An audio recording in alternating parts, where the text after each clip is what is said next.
Albert Kesselring was one of Germany's most prominent military leaders during the Second World War, known for his strategic skill, his ability to adapt to difficult situations, and his deep loyalty to the regime he served. His career spanned from the era of the German Empire through the rise and fall of Nazi Germany, and his story reflects both the professionalism of a career officer and the moral compromises of those who served under Hitler. Although he is remembered as a capable strategist and a charismatic commander, he is also associated with harsh occupation policies and actions that led to post-war convictions. Understanding his life means seeing both sides of a figure who played a major role in the conflict. Albert Kesselring was born in 1885 in Bavaria. He grew up in a Germany ruled by the Kaiser, a country proud of its military tradition. His family background was not noble or wealthy, but it was stable and respectable, and the young Kesselring gravitated toward a military career.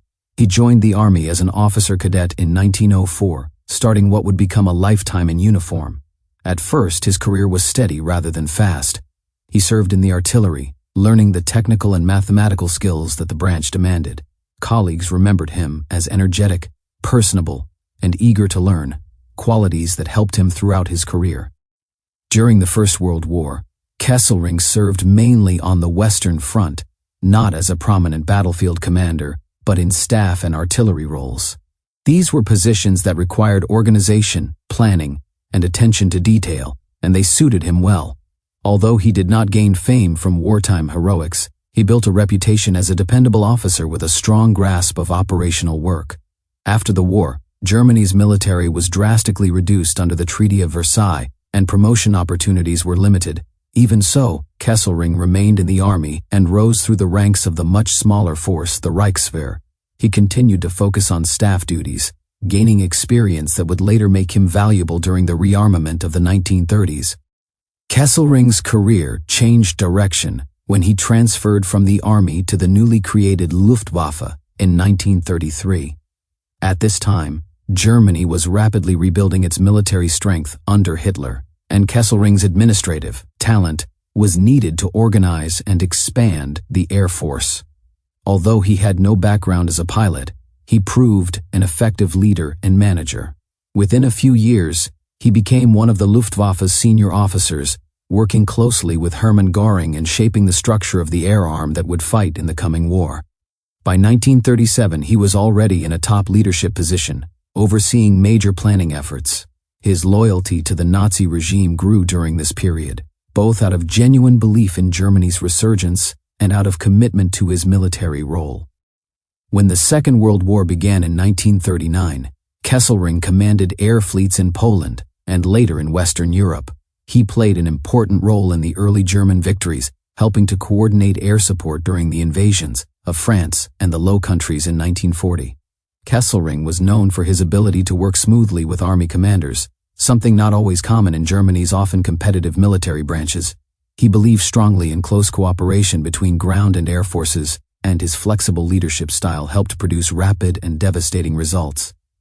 His air fleets supported the German armored thrusts that overwhelmed Allied defenses, contributing to some of the most dramatic and successful operations in the early war.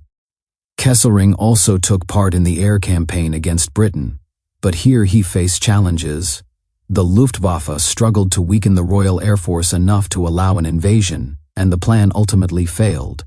Kesselring favored bombing operations aimed at military targets, but the Luftwaffe eventually shifted toward attacking cities. Although this caused destruction, it did not break British resistance. Despite the failure of the campaign, Kesselring continued to rise in prominence. In 1941, he was sent to support German operations in the Mediterranean, where he began the part of his career for which he is most remembered. In the Mediterranean and North Africa, Kesselring became Commander-in-Chief South, overseeing German air and ground operations across the region. He worked with well-known commanders like Erwin Rommel and dealt with the complicated strategic challenges of fighting in several widely separated theaters at once. Kesselring's style in this period was optimistic, energetic, and determined. He was known for his ability to inspire troops, often visiting frontline positions and presenting himself as a calm and confident leader, even in difficult times.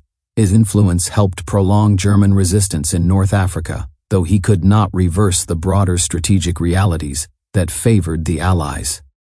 After the Axis forces in North Africa surrendered in 1943, Kesselring took command of German forces in Italy. This would be his longest and most challenging assignment. The Italian campaign was marked by harsh terrain, strong Allied forces, and constant pressure from both land and air.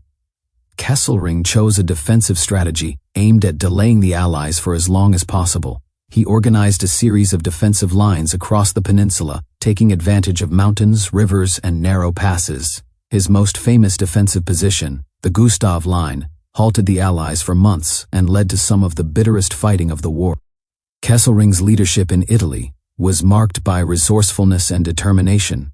He had fewer troops and less equipment than he wanted, but he made the most of what he had. His ability to shift forces quickly, anticipate enemy moves, and use the terrain effectively earned him a reputation as one of Germany's best defensive commanders.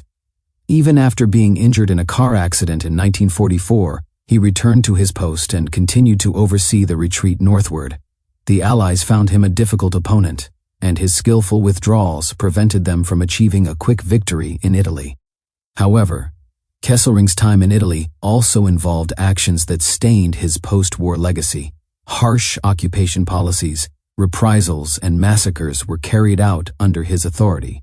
Some of these acts were committed by units under his command in response to partisan activity. Although the exact degree of his personal responsibility has been debated, he was charged with war crimes after the war.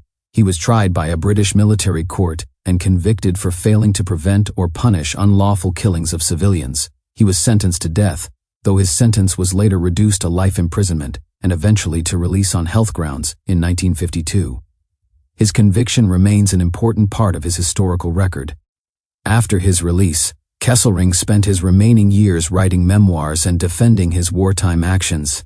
He insisted that he had acted as a soldier fulfilling his duties and remained proud of his military career.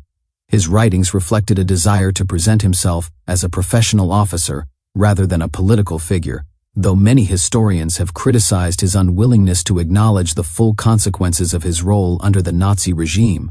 Some former soldiers admired him for his leadership, while others viewed his explanations as evasive. He remained a polarizing figure until his death in 1960.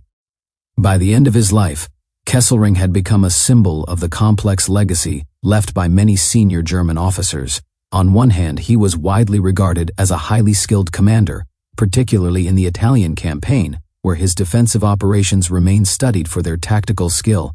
He demonstrated adaptability, organizational talent, and an ability to maintain cohesion even in difficult circumstances.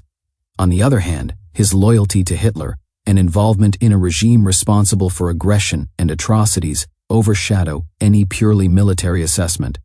His conviction for war crimes underscored the moral responsibilities of commanders, even in times of war. Thanks for watching. If you have a thought regarding Albert Kesselring, drop it in a comment below. If you enjoyed the video, don't forget to hit the like and subscribe.